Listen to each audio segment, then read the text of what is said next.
Towards the green energy.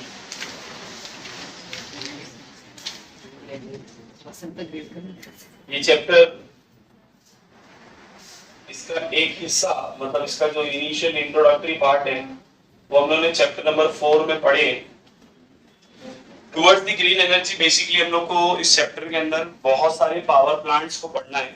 वो power plant किस तरीके से काम करते हैं, उसका वर्किंग, ये सारी चीजें हम लोग को क्या करना है, देखना है। अब देखो पावर प्लांट कोई भी हो, उन सब का बेसिक प्रिंसिपल क्या होता है, सेम। सारे के सारे पावर प्लांट ईएमआई के प्रिंसिपल पे काम करते हैं। अगर आपको याद होगा ईएमआई मतलब इलेक्ट्रोमैग्नेटिक इंडक्शन के बारे में हम लोगों ने चैप्टर नंबर 4 में पढ़े थे। माइकल फैराडे ने जो कांसेप्ट दिया था उसने हम लोगों को क्या बताया था कि अगर आप किसी कॉइल को किसी मैग्नेट के पास मूव करो या किसी कॉइल को मैग्नेट को किसी कॉइल के पास मूव करो तो उस कॉइल के अंदर करंट क्या होता था, इंड्यूस होता था। करंट क्या होता था, बनता था। इसी फिनोमिना को हम लोग यूज करते हैं अलग अलग पावर प्लांट्स में और एनर्जी को क्या करते हैं, इलेक्ट्रिकल एनर्जी को क्या करते हैं, जनरेट करते हैं।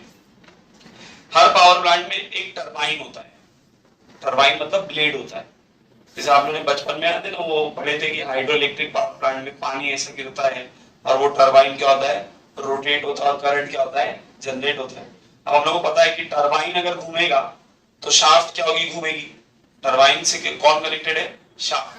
टरबाइन घूमा मतलब शाफ्ट घूमेगी। आगे लगा मैग्नेट, आगे क्या लगा है, तो करंट क्या हो जाएगा, इंड्यूस हो जाएगा। मतलब हम लोग क्या चाहते हैं कि टरबाइन क्या हो, रोटेट हो। टरबाइन क्या हो, टरबाइन अगर रोटेट, अरे यही पढ़े थे ना कि भैया अगर किसी कंडक्टर को मैग्नेट के पास रोटेट करें या मूव करें तो करंट क्या होता है, इंड्यूस होता है। तो मैग्नेट लगा हुआ है, बस आप किसको मूव करो, टरबाइन। अगर आपका टरबाइन मूव हो गया तो करंट क्या हो जाएगा, जनरेट हो जाएगा। करंट क्या हो जाएगा, आपके बुक में यहाँ पर डायग्राम दिया हुआ है, देखो। बोला है कि समझो जैसे अभी यहाँ पर पानी का यूज करा, पानी को गिरा रहा है तो ये टरबाइन क्या होगा, रोटेट होगा। टरबाइन घूमेगा तो उसकी ये शाफ्ट रोटेट होगी। शाफ्ट रोटेट होगी तो उसके आगे लगा है मैग्नेट, उसके अंदर करंट क्या हो जाएगा, इंड्यूस हो जाएगा। समझ में आया। मतलब पावर प्लांट कोई भी हो उसका वर्किंग प्रिंसिपल क्या है, ईएमआई है। उसका वर्किंग प्रिंसिपल क्या है बच्चों, मतलब सारे के सारे पावर प्लांट इलेक्ट्रोमैग्नेटिक इंडक्शन के बेस पर ही क्या होने वाले, रन करने वाले। ठीक है, सिवाय एक के जो बाद में हम लोग आगे देख लेंगे। क्लियर। वर्किंग प्रिंसिपल सबका सेम है। मतलब पावर प्लांट कोई भी हो दो, उसके लिए हम लोग को किसकी जरूरत पड़ने वाली, टरबाइन को घुमाना है। टरबाइन को क्या करना है, not depending upon the source कि आप किस चीज का यूज करते हो। उस टरबाइन को रोटेट करने के लिए अपने पास अलग अलग टाइप्स के क्या है, पावर प्लांट है। चैप्टर में सारे पावर प्लांट के बारे में बताया और धीरे धीरे उन पावर प्लांट्स की तरफ लेके जाएगा कि जिनसे पोल्यूशन ना हो या एनवायरमेंटल इफेक्ट्स ना हो।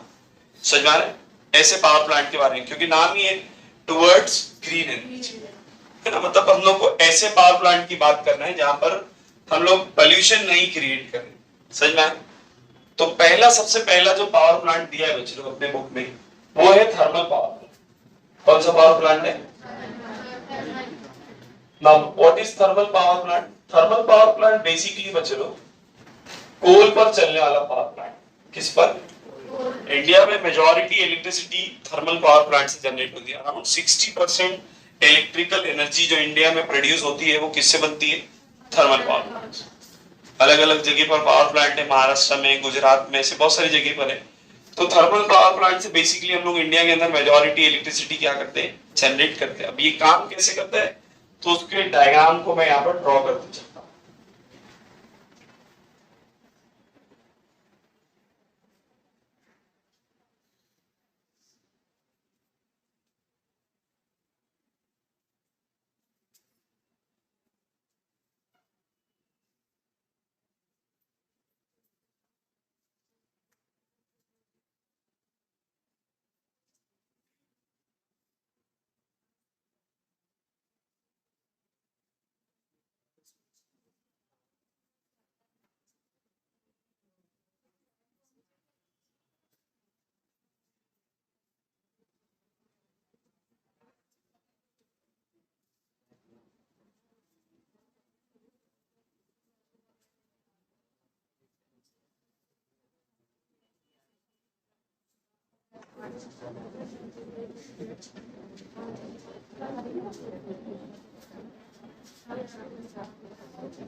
यहाँ देखो बच्चे लोग, होता क्या है यहाँ पर ना, एक बॉयलर होता है, एक बड़ा सा सिलिंड्रिकल शेप का ऐसा डिवाइस होता है।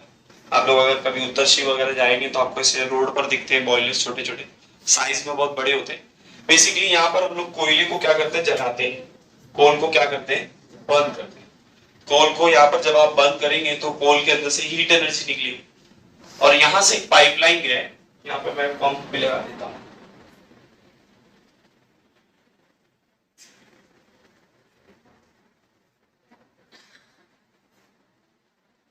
यहाँ से पाइपलाइन गई है जिसमें से पानी क्या हो रहा है, फ्लो हो रहा है। अब जाहिर सी बात है, जब हीट एनर्जी बनेगी तो वो हीट एनर्जी इस पाइप को क्या करेगी, गर्म करेगी, और पाइप के अंदर का जो वाटर है वो भी क्या होगा, गर्म होगा। वाटर गर्म होकर किस में कन्वर्ट होगा, स्टीम। किस में कन्वर्ट होगा बच्चे लोग, स्टीम में। अब ये भाप आगे आएगी। हम लोग क्या करते हैं, धीरे धीरे पाइप का जो डायामीटर है वो कम करते चले जाते हैं। डायामीटर कम करने से फायदा क्या होगा, स्टीम की वेलोसिटी बढ़ जाएगी।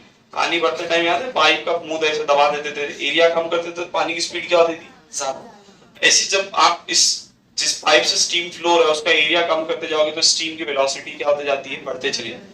यहाँ पर जो टरबाइन्स होते हैं इनका वजन टन्स में होता है, तो थोड़ी मोड़ी हवा से फूकने से घूमने वाला नहीं है। हाई वेलोसिटी ऑफ स्टीम जब आकर उस पर क्या करती है, स्ट्राइक करती है, तो टरबाइन क्या होता है, रोटेट होना स्टार्ट होता है। और टरबाइन को ही घुमाना था। अभी तो पढ़े थे कि एक बार टरबाइन रोटेट हुआ तो करंट क्या हो जाएगा, जनरेट हो जाएगा। जनरेटर करंट क्या कर देगा, जनरेट कर देगा। अब यहाँ पर जो स्टीम पहुंचा है, जो भाप पहुंची थी टरबाइन को, वो तो घुमा दी। भाप कहाँ आती है, नीचे कंडेंसर। कहाँ पर आती है, कंडेंसर को हम लोग कूलर भी बोल सकते हैं। मतलब बेसिकली वो भाप को क्या करना है, ठंडा करना है। ठंडा करने के लिए ठंडा पानी चाहिए, तो एक कूलिंग टावर होता है। कूलिंग टावर से ठंडा पानी आता है जो भाप को क्या करता है, ठंडा करता है, फिर से पानी बनाता है, और पंप के थ्रू फिर से हम लोग उसको कहाँ भेज देंगे, बॉयलर में। प्रोसेस चलता रहेगा, इलेक्ट्रिसिटी क्या होती रहेगी, जनरेट। सिंपल है, कोई दिक्कत है क्या इसमें, एकदम सिंपल है। अब देखो कोयले को जला रहे तो उसमें से कार्बन डाइऑक्साइड, सल्फर डाइऑक्साइड, ये गैसेस भी तो निकलेगी ना। तो उन गैसेस को रिलीज करने के लिए हम लोग अलग से एक एग्जॉस्ट गैस टावर बनाते हैं, जिसमें से एग्जॉस्ट गैस क्या होती है, रिलीज होती है। क्लियर है, दो टावर क्यों है समझ में आया। एक टावर तो कूलिंग पर्पस के लिए, और दूसरा एग्जॉस्ट गैस को रिलीज करने के लिए। पोल्यूशन होता है, इसीलिए बोले ना टुवर्ड्स द ग्रीन एनर्जी, धीरे धीरे बढ़ेंगे। अब अगर आप देखो तो मैंने बताया कार्बन डाइऑक्साइड बन रहा है, सल्फर डाइऑक्साइड बन रहा है, मतलब पोल्यूशन क्रिएट हो रहा है ना बच्चे। और पोल्यूशन एनवायरनमेंट को क्या करेगा, हार्म करेगा। उसमें एक दिक्कत तो चलो सर, कोल बर्न हो रहा है, पहला तो नेचुरल रिसोर्स है। कोल का कंजम्पशन अगर आप करेंगे तो हम लोग के पास इतना तो अवेलेबल नहीं है कि कभी खत्म होने वाला नहीं है, कभी ना कभी तो खत्म हो जाएगा। तो हम लोग को कोई ऑल्टरनेटिव सोर्स की तरफ तो जाना पड़ेगा। दूसरा, कोल जब बर्न होगा तो पॉल्यूशन क्रिएट होगा, कार्बन डाइऑक्साइड, सल्फर डाइऑक्साइड, है कि नहीं। मतलब ये टुवर्ड द ग्रीन एनर्जी, मतलब ये ग्रीन एनर्जी तो नहीं। अच्छा एक प्रॉब्लम और है, आप जब कोयला जला रहे हो तो आप एक दो किलो कोयला तो जलाते नहीं हो, है ना। टन्स ऑफ कोल क्या होता है, पर डे बर्न होता है। अब इतना सारा जब कोल बर्न होगा तो राख भी उसी हिसाब से, एशेस भी उसी हिसाब से निकलेंगे। तो ऐश का डिस्पोजल भी बहुत बड़ा प्रॉब्लम। समझ में आ रहा है कि नहीं। थर्मल पावर प्लांट क्लियर है, कोई दिक्कत। कन्वर्जन ऑफ एनर्जी याद रखना, कोल के अंदर केमिकल एनर्जी थी, कोल के अंदर, कोल की केमिकल एनर्जी को हम लोगों ने कन्वर्ट किए बच्चों किसमें, हीट एनर्जी। किसमें कन्वर्ट किए, हीट एनर्जी। हीट एनर्जी किसमें कन्वर्ट हो गई, काइनेटिक एनर्जी ऑफ स्टीम। किसमें कन्वर्ट हो गई, kinetic energy of steam. Kinetic energy of steam किसमें कन्वर्ट हो गई, काइनेटिक एनर्जी ऑफ टरबाइन। और काइनेटिक एनर्जी ऑफ टरबाइन किसमें कन्वर्ट हो गई, याद रहेगा conversion. This is all about thermal power plant. मैंने आपको ड्रॉबैक बता दिया, थर्मल पावर प्लांट काम कैसे करता है वो भी बता दिया, उसको लिख दो। तो नेक्स्ट पावर प्लांट स्टार्ट कर, ठीक है। देखो यार, नेक्स्ट पावर प्लांट है न्यूक्लियर पावर प्लांट। जाहिर सी बात है न्यूक्लियर पावर प्लांट है तो हम न्यूक्लियर एनर्जी का यूज कर रहे हैं, तो इसका भी डायग्राम ड्रॉ कर लेते हैं।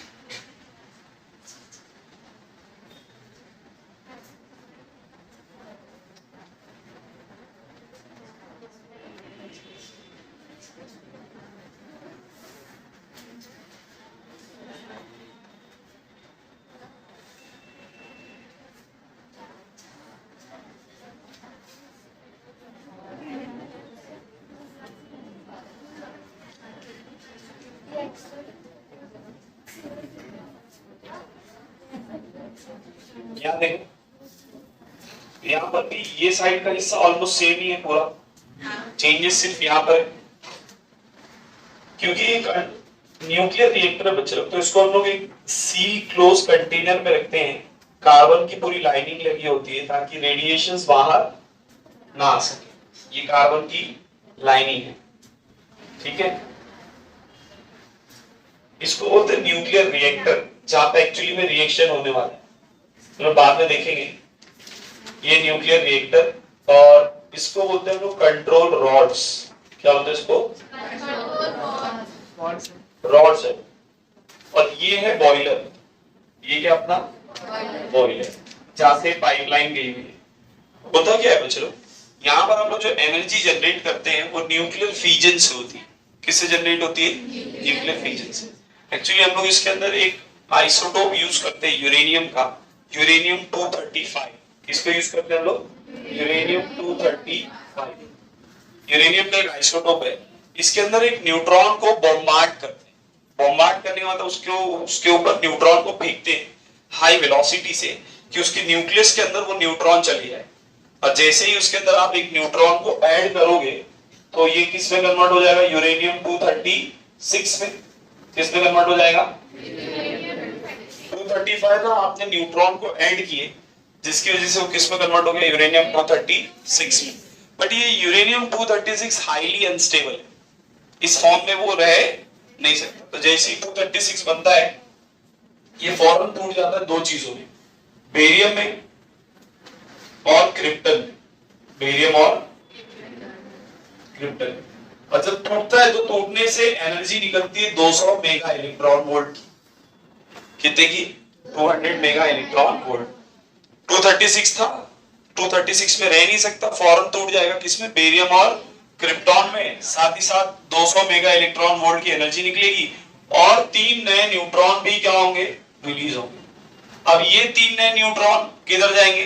3 नए यूरेनियम 235 के पास जाएंगे, और उसको किस में कन्वर्ट करेंगे?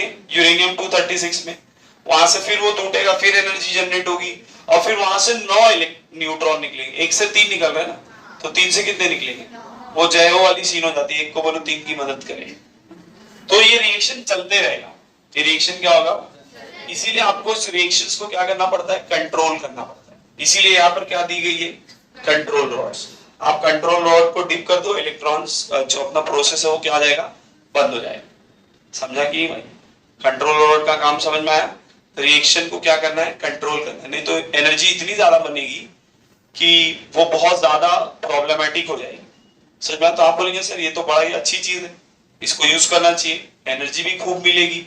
नहीं, अगर इस न्यूक्लियर डिजास्टर में कोई मिसहैपन हो गया, जरा सा कुछ इधर उधर हुआ, तो न्यूक्लियर है ना, ब्लास्ट होगा तो रेडियो एक्टिव सब्सटेंस पूरे एटमॉस्फेयर में स्प्रेड होंगे। उसका एक एग्जांपल चेरनोबिल डिजास्टर है ना। चेरनोबिल डिजास्टर जो यूक्रेन के अंदर हुआ था बच्चे लोग, बहुत ज्यादा डेंजरस डिजास्टर था। लोग ज्यादा नहीं मरे थे उस टाइम पर। जब वो ब्लास्ट हुआ था तो ऑन साइट 5-6 लोग मरे थे, उसके बाद 2,500 केसेस आए थे थायराइड कैंसर के आए थे। मतलब उसमें भी इम्पैक्ट तो हुआ था ना।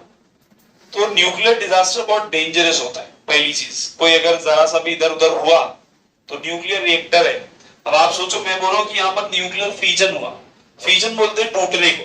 यूरेनियम 236 टूट गया ना, तो उसको बोलते हैं फ्यूजन। सन के ऊपर होता है फ्यूजन। सन के ऊपर 2 हाइड्रोजन के एटम्स कंबाइन होकर हीलियम बनाते हैं। क्या करते हैं? अब जब जॉइंट किसी चीज को बनाना है तो एनर्जी ज्यादा लगेगी, और किसी चीज को तोड़ना है तो एनर्जी कम। तो वहां पर एनर्जी ज्यादा निकलती है। वहां पर एनर्जी इतनी ज्यादा निकलती है कि सन के कोर का टेम्परेचर 1 करोड़ डिग्री सेल्सियस पहुंच जाता है। आप इमेजिन करें कितना इलेक्ट्रिसिटी, मतलब कितना एनर्जी वो जनरेट करता है। बहरहाल ये न्यूक्लियर फ्यूजन नहीं है, फ्यूजन है। क्या बच्चे लोग? ये फ्यूजन मतलब ज्वाइंट होना। फ्यूजन का मतलब क्या होता है? टूटना। फ्यूजन में एनर्जी ज्यादा है, फ्यूजन में एनर्जी कम है। इसका मतलब ये नहीं है कि हम लोग उसको निग्लेक्ट कर दें, बहुत पावरफुल है। लोग बोलते हैं चेरनोबिल डिजास्टर में जो इम्पैक्ट था वो हिरोशिमा और नागासाकी के कंपेयर में 10 गुना ज्यादा था। आप इमेजिन करो। तो अगर ऐसे डिजास्टर हर साल 1-2 होते रहे तो पता चलेगा कुछ ही सालों में वर्ल्ड गायब हो जाएगा, है ना? पॉल्यूशन, रेडियोएक्टिव पॉल्यूशन की वजह से। अच्छा, इसमें जो बेरियम और क्रिप्टॉन निकला है बच्चों, ये भी रेडियो एक्टिव है। कैसा है तो बेस्ट, बट कैसा है ये, आप इसको यूं ही ऐसे फेंक नहीं सकते। समझ में आ रहा है? एक तो डिजास्टर हुआ तो प्रॉब्लम, और दूसरा बेरियम और क्रिप्टॉन भी क्या है, एक रेडियो एक्टिव सब्सटेंस है। पोल्यूशन को क्या करेंगे, एनवायरनमेंट को क्या करेंगे, पॉल्यूट करेंगे। इसीलिए इनका भी डिस्पोजल एक बहुत बड़ा प्रॉब्लम है। पता नहीं तुम लोग को याद है कि नहीं, बहुत पहले ना एक मूवी आई थी सुनील शेट्टी और अक्षय कुमार की, वक्त हमारा है। उसमें ना बताता है कि, मूवी का नाम है वक्त हमारा है, तो उसमें बताता है कि जो विलन है ना, वो क्रिप्टन को चुराता है। क्रिप्टन को क्या करता है, चुराता है, ताकि वो एटॉमिक बॉम्ब बना सके। क्या कर सके, एटॉमिक बॉम्ब। तो ये सारी चीजें बहुत मतलब डरावनी चीजें। समझ में आ रहा है? तो एनर्जी बन रही है, समझ में आ रहा है एनर्जी कितनी बन रही है। हम लोग अगर आप लोग पढ़े तो जो चेर्नोबिल न्यूक्लियर रिएक्टर था बच्चे लोग, वो उसके अंदर 4 रिएक्टर थे, और वो 4 रिएक्टर अकेले 10% पूरे यूक्रेन की एनर्जी क्या कर देते थे, जनरेट कर देते। ना इमेजिन कितने पावरफुल होते हैं। समझ में आ रहा है? इतनी एनर्जी जनरेट कर देते वो लोग। तो बट अगर इसके अंदर कुछ प्रॉब्लम हो जाए, हम लोग कभी बाद में नेक्स्ट लेक्चर में मैं न्यूक्लियर रिएक्टर को ज्यादा डिटेल में चेर्नोबिल को डिस्कस करूंगा, तो इसके अंदर कोई मिसहैपन होना नहीं चाहिए। समझ में आया? एनर्जी तो खूब बन रही है, कोई दिक्कत नहीं, बट अगर कुछ प्रॉब्लम हुआ तो वो बहुत डरावना हो जाएगा। उसका पास में हम लोग ने एक्सपीरियंस देख चुके हैं यूक्रेन के अंदर। समझ में आ रहा है? इतना बड़ा इम्पैक्ट था कि स्वीडन तक के उसका रेडिएटिव पोल्यूशन जो था स्प्रेड होकर गया था दूसरी कंट्री में। ना इमेजिन कि कितना बड़ा डिजास्टर हुआ होगा। समझ में आया? तो ये है न्यूक्लियर पावर प्लांट। सिंपल है, हम लोग न्यूक्लियर और एनर्जी की मदद से क्या करेंगे, यहाँ पर एनर्जी जनरेट करेंगे। अब ये energy in the form of heat कहां पर आएगी, बॉयलर में। बॉयलर से पानी गया है, पाइपलाइन है, पाइपलाइन गर्म होगी और पानी क्या होगा, स्टीम में कन्वर्ट होगा। स्टीम कहाँ आएगी, टरबाइन में। टरबाइन घूमेगा, करंट क्या हो जाएगा, जनरेट। स्टीम फिर कहां पर आएगी, कंडेंसर में। कूलिंग टावर से ठंडा पानी आएगा, पानी कूल्ड होगा, पंप के थ्रू वापस से। समझ में आ रहा है कि नहीं भैया, कोई दिक्कत?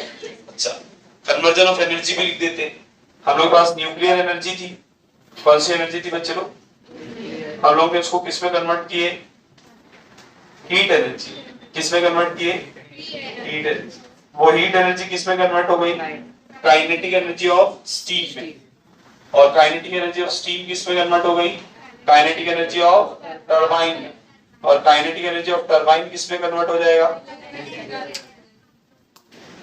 Electrical energy. समझ में आया बच्चा लोग? कन्वर्जन ऑफ एनर्जी क्लियर है? ड्रॉबैक समझ में आया ना? न्यूक्लियर डिजास्टर अगर हुआ, कोई पावर प्लांट के अंदर मिसहैपन होता है, तो वो बहुत बड़ी प्रॉब्लम है। और जो उसके अंदर से सब्सटेंस निकल रहे बेरियम और क्रिप्टॉन, ये भी कैसे रेडिएटिव। समझ में आ गया? कोई दिक्कत है बच्चों लोग? यहाँ से तो पूरा प्रोसेस सेम है, खाली चेंजेस कहां पर है, यहाँ पर। हर पावर प्लांट का इनिशियल खाली क्या है, थोड़ा सा चेंज है, बाकी सब कुछ क्या है, सेम। लिख लो उसको।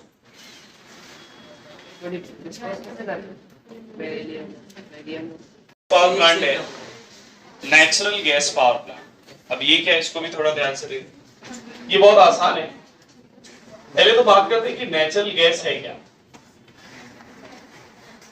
देखो बेसिकली क्या होता है, जब एनिमल और प्लांट्स की जो डेड बॉडीज होती है वो समंदर में नीचे जमीन पे सेटल हो जाती है, उसके ऊपर सॉइल की लेयर आ जाती है, तो अर्थ के हीट और प्रेशर की वजह से लाखों साल में वो धीरे धीरे किस में कन्वर्ट हो जाते हैं, फॉसिल्स में, पेट्रोल में, डीजल में। उसी में से नेचुरल गैस भी क्या होती है, फॉर्म होती है।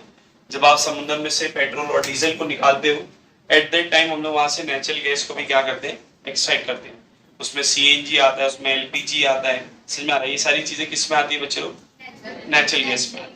बेसिकली नेचुरल गैस भी एक तरीके का फ्यूल है। सीएनजी को हम लोग यूज करते हैं रिक्शे के अंदर, कार्स के अंदर, एनर्जी हम लोग फ्यूल के तौर पर यूज करते हैं। तो हम लोग उसी को यूज कर सकते हैं एनर्जी प्रोडक्शन के लिए, इलेक्ट्रिसिटी जनरेट करने के लिए।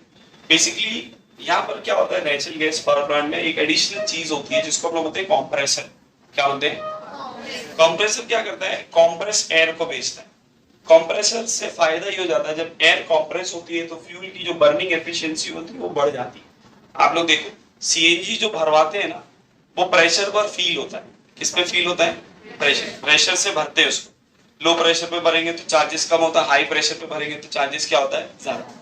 ज्यादा प्रेशर पे भरने से फायदा क्या है, आपकी जो फ्यूल की एफिशिएंसी है वो अच्छी होगी, आपका फ्यूल प्रॉपरली बर्न होगा और आपको आउटपुट क्या मिलेगा, ज्यादा मिलेगा। तो ऐसे ही हम लोग यहाँ पर किसका यूज करते हैं, कंप्रेसर का। तो अगर आपको याद हो टरबाइन हम लोग ऐसा ड्रॉ करते थे ना बच्चे लोग, टरबाइन के लिए। कंप्रेसर इसका उल्टा होता है, ये कंप्रेसर। यहाँ पर लगा होता है कंबस्शन चेंबर, यहाँ पर क्या लगा होता है, C.C लिख देता हूं, कंबस्शन चेंबर। यहां से आती है एयर, कंप्रेसर के अंदर क्या आएगी, एयर आएगी, और वो कंप्रेस होकर कहां पर जाएगी, कंबस्शन चेंबर में। और यहां पर हम लोग देंगे फ्यूल, क्या दे देंगे, फ्यूल में यहां पर कौन है, नेचुरल गैस। कौन है बच्चे लोग, नेचुरल गैस, कंप्रेसर से एयर आ रहा है, यहां से नेचुरल गैस आ रही है, और ये दोनों अब कहां पर बर्न होंगे, कंबस्शन चेंबर में। जैसे आप लोगों को पता होगा इंजन में कैसे फ्यूल को जलाते हैं, वैसे यहाँ पर भी कंबस्शन चेंबर के अंदर हम लोग उस फ्यूल को क्या करेंगे, जलाएंगे। फ्यूल जलेगा तो गैस क्या होगी, एक्सपांड होगी, और गैस एक्सपांड होगी तो उसको कहां पर भेज देते हैं, टरबाइन। कहां पर भेजते हैं, टरबाइन रोटेट होगा, करंट क्या हो जाएगा, जनरेट, और ये जो एग्जॉस्ट गैस थी जो जल कर आई है वो सीधा कहां चले जाती है, एटमॉस्फेयर। सीधा कहां चले जाती है, समझ में आया, इजी। इसमें कोई कूलिंग टावर की जरूरत नहीं है, इसमें कोई अलग से आपको बॉयलर वॉयलर की जरूरत नहीं है, सिंपल है। कंप्रेसर से एयर को कंप्रेस किए, डायरेक्टली नेचुरल गैस अपना उन्होंने कहां पर भेज दी, कंबस्शन चेंबर में, दोनों जलेंगी, गैस एक्सपांड होगी, हाई वेलोसिटी वाली गैस कहां पर जाएगी, टरबाइन में, टरबाइन घूमेगा, करंट क्या हो जाएगा, जनरेट होगा। As compare to thermal power plant, natural gas में पोल्यूशन भी क्या है बच्चे लोग, कम है। नेचुरल गैस में सल्फर डाइऑक्साइड बनता, अगर आपको याद हो थर्मल पावर प्लांट में मैंने आपको बताया था सल्फर डाइऑक्साइड बनता है, और नेचुरल गैस पावर प्लांट में सल्फर डाइऑक्साइड, मतलब as compare to thermal power plant natural gas power plant में पोल्यूशन भी क्या है, कम है। तो अगर आप देखें तो थर्मल पावर प्लांट की कंपैरिजन में ये अच्छा है, बट पोल्यूशन तो इसमें भी हो रहा है, कार्बन डाइऑक्साइड तो इसमें भी जनरेट हो रहा है। तब ये 3 पावर प्लांट पड़े और तीनों ही पावर प्लांट में कहीं ना कहीं कुछ ड्रॉबैक है, सही बात है। हम लोग के पास यहाँ पर क्या था बच्चों लोग, सर अपने पास केमिकल एनर्जी थी, नेचुरल गैस की कौन सी एनर्जी थी, हम लोग ने इसको किस में कन्वर्ट कर दिए, हीट एनर्जी में। हीट एनर्जी किस में कन्वर्ट हो गई, काइनेटिक एनर्जी ऑफ स्टीम है, यहाँ तो स्टीम आई नहीं ना, तो सीधा काइनेटिक एनर्जी ऑफ टरबाइन, और काइनेटिक एनर्जी ऑफ टरबाइन किस में कन्वर्ट हो गई, इलेक्ट्रिकल एनर्जी। देखो तीनों पावर प्लांट में पहला तो हम लोग नेचुरल रिसोर्स का यूज करें, किसका यूज करें, और दूसरा क्योंकि हम लोग यहाँ पर नेचुरल रिसोर्स यूज कर रहे हैं तो ये तीनों में ही क्या क्रिएट हो रहा था, पॉल्यूशन। मतलब ये ग्रीन एनर्जी की तरफ तो नहीं है। तो हम लोग वो पावर प्लांट पढ़ेंगे जिनमें पॉल्यूशन नहीं हो रहा है। जैसे एग्जांपल लेते हैं, 4th पावर प्लांट है हाइड्रो इलेक्ट्रिक पावर प्लांट। कौन सा पावर प्लांट है बच्चों, hydro electric power plant. Hydro electric power plant क्या है, इसको समझो जरा। भैया ये डैम है, लेट्स से इसके पीछे पूरा पानी क्या है, स्टोर्ड है, ठीक, इसको रिजर्वायर बोलते हैं, जहां पर पानी क्या होता है, स्टोर्ड है। यहाँ पर लगा होता है एक गेट, क्या लगा होता है चलो, जो पानी की क्लोजिंग और ओपनिंग को क्या करता है, कंट्रोल करता है। इस गेट का नाम होता है स्लुइस गेट। क्या नाम होता है, और ये जो चैनल है ना, जो पैसेज है, इसको बोलते हैं पेनस्टॉक। क्या बोलते हैं, और इसी रास्ते में हम लोग लगा के रखते हैं टरबाइन। क्या लगा के रखते हैं, और ऊपर है अपना जनरेटर हाउस, ऊपर क्या अपना, ये तो तुम लोग बचपन से पढ़ते आए हो। अब होगा क्या, जब गेट ओपन होगा, वाटर स्टोर्ड था तो वाटर के पास पोटेंशियल एनर्जी थी। आप जैसे ही गेट को ओपन करोगे, वाटर की पोटेंशियल एनर्जी किस में कन्वर्ट हो जाएगी, काइनेटिक एनर्जी। किस में कन्वर्ट होगी, जैसे ही पानी फ्लो कर आएगा, टरबाइन को क्या करेगा, घुमाएगा, और टरबाइन घुमा तो करंट क्या आ जाएगा, जनरेट। अरे हाँ है ना, क्या इसमें कोई नेचुरल गैस बर्न हो रही है, मतलब सर ये तो पॉल्यूशन क्रिएट, इसी से बनाते हैं इलेक्ट्रिसिटी, कोई दिक्कत है क्या, हाँ दिक्कत है। पानी रिलीज कर रहे हैं डैम से, 1-2 लीटर पानी नहीं गिरा रहे, डैम से जब पानी रिलीज होता है। लास्ट ईयर याद होगा जब बारिश के टाइम पर बदलापुर का डैम ओपन किए थे, तो जो महाड़ वगैरह का जो इलाका है बच्चे लोग, वो पूरा डूब गया था, याद है ना। तो भैया ठीक है, इसमें कोई पॉल्यूशन क्रिएट तो नहीं होता है, बहुत आसानी से एनर्जी भी बन जा रही है, बट जब पानी रिलीज होगा तो आसपास की जो लोकेलिटी है, वहां पे जो लोग हैं, उनको बहुत ज्यादा डैमेज होने वाला है, जान का, माल का। फॉरेस्ट वगैरह होगा तो वो डिस्ट्रॉय हो जाएगा, है कि नहीं? मतलब पॉल्यूशन का जो इम्पैक्ट होता है लिविंग ऑर्गेनिज्म पर, वो इम्पैक्ट तो यहाँ पर भी देखने मिल रहा है। अब आप डिसाइड करो कि वो ग्रीन एनर्जी में है या, अरे समझा कि नहीं? कन्वर्जन बड़ा आसान था sir. Potential energy of water किसमें कन्वर्ट हो गई? Kinetic energy. किसमें कन्वर्ट हो गई? Kinetic energy of water. Kinetic energy of water किसमें कन्वर्ट हो गया? Kinetic energy of turbine. और काइनेटिक एनर्जी ऑफ टरबाइन किसमें कन्वर्ट हो गया? Electrical energy. अरे हाँ है ना भाई, इजी है। दिक्कत तो इसमें नहीं, दिक्कत तो पॉल्यूशन इसमें नहीं हो रहा है, बट आम जनता को नुकसान तो इससे हो रहा है। अच्छा, पॉल्यूशन का इम्पैक्ट तो स्लो होता है, इसका इम्पैक्ट तो ऑन द स्पॉट देखने मिलेगा। समझ में आया कि नहीं? मतलब 4 पावर प्लांट पड़े, चारों में ही कहीं ना कहीं कुछ ना कुछ तो दिक्कत है। इसको लिख लो तो 5th पावर प्लांट पढ़ दे।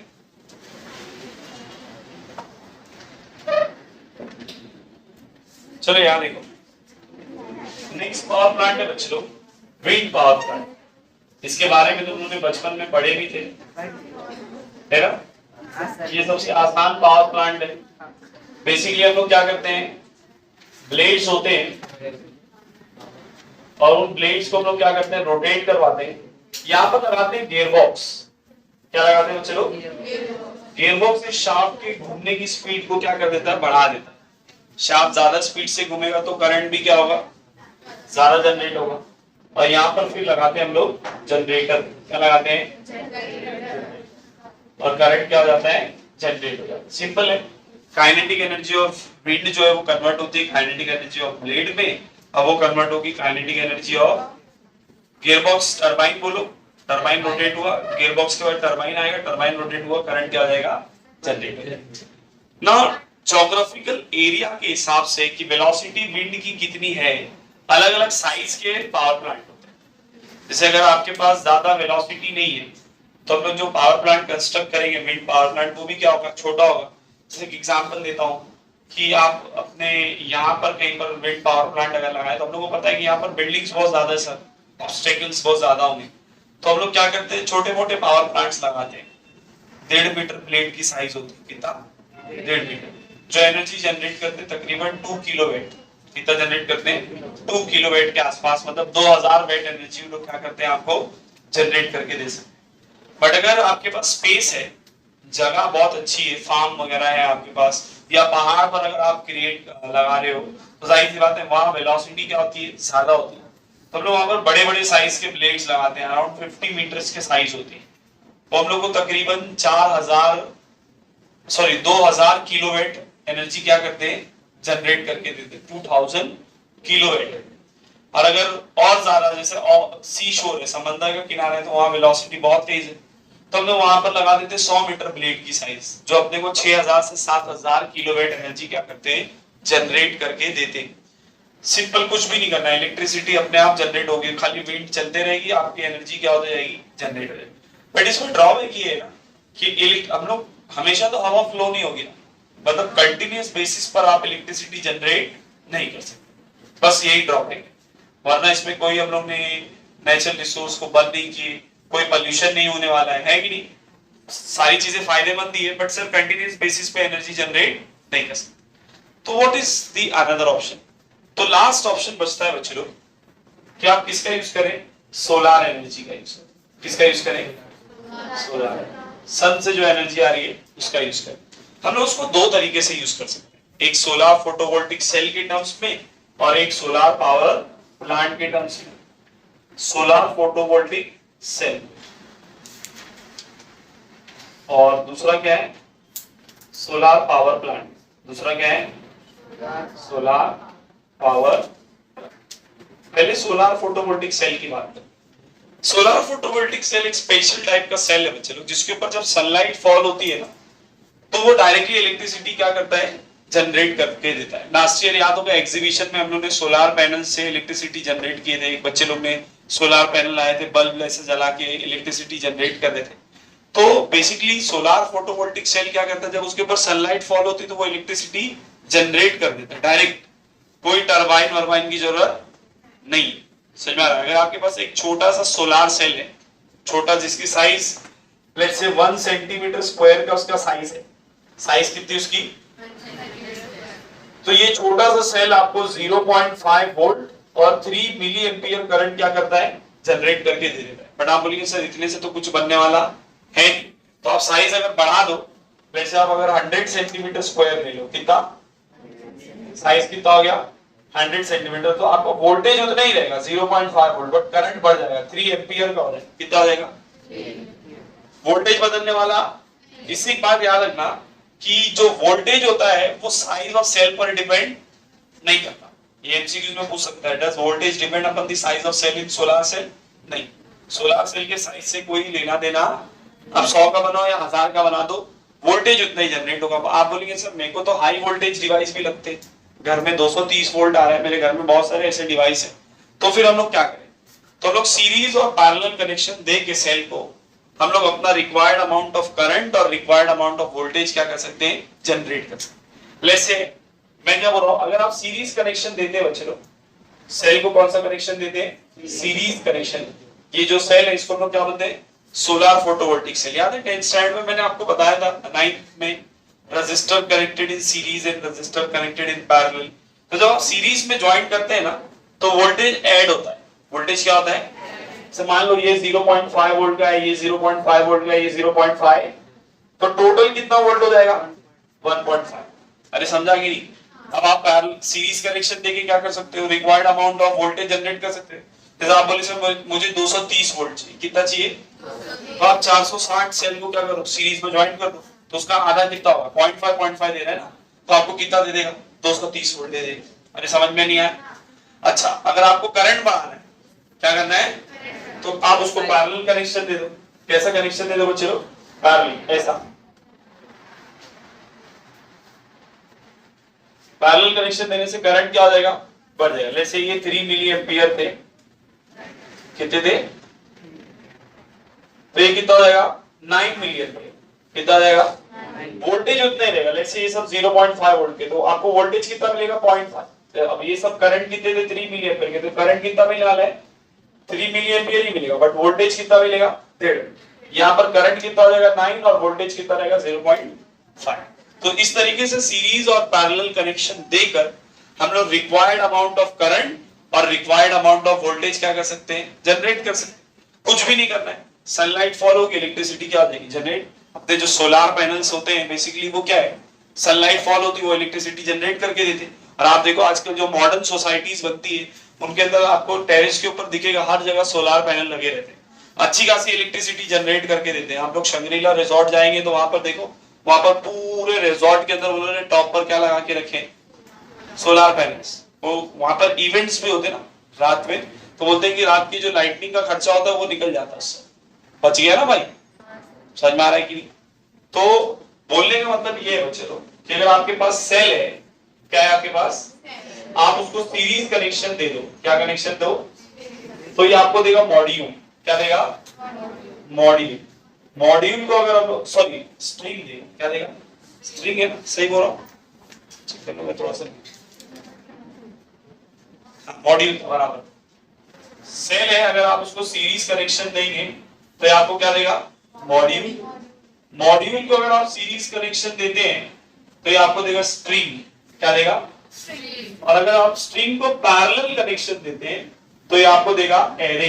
क्या देगा, इसको हम लोग बोलते हैं सोलर पैनल्स, जिसको हम लोग क्या बोलते हैं। मैंने क्या बोला, मेरे पास एक सेल है, मैंने सेल को एक के बाद एक के बाद एक के बाद एक ज्वाइन किया, तो क्या बना, मॉड्यूल। अब एक मॉड्यूल था, उसके आगे एक और मॉड्यूल, उसके आगे एक और मॉड्यूल, उसके आगे एक और मॉड्यूल, तो क्या बन गया, स्ट्रिंग। अब स्ट्रिंग को मैं पैरेलल कनेक्शन दे रहा हूं, स्ट्रिंग को मैं कैसे कनेक्शन दे रहा हूं, तो क्या बनेगा, एरे, जिसको हम लोग क्या बोलते हैं, सोलर पैनल। बेसिकली वो आपको क्या करता है, रिक्वायर्ड अमाउंट ऑफ वोल्टेज और रिक्वायर्ड अमाउंट ऑफ करंट क्या कर सकता है, जनरेट करके दे सकता है। याद रखना कि इससे जो करंट जनरेट होता है वो डीसी करंट जनरेट होता है। कौन सा करंट, और हम लोग को एसी चाहिए, इसीलिए हम लोग लगाते हैं इन्वर्टर। क्या लगाते हैं, डीसी को वो एसी में क्या करता है, इन्वर्ट कर देता है, फिर हम लोग उसको होम अप्लायंसेस में क्या कर सकते हैं, यूज कर सकते हैं। ये एक तरीका सोलर फोटोवोल्टिक सेल। दूसरा तरीका क्या है, सोलर पावर प्लांट। डायरेक्टली किसका यूज कर लो, बेसिकली इसमें क्या होता है, सोलार पावर प्लांट में ना बच्चों कुछ रिफ्लेक्टर्स होते हैं, आपके टेक्स्ट बुक में उसका डायग्राम दिया हुआ है। ये रिफ्लेक्टर्स होते हैं ऐसे,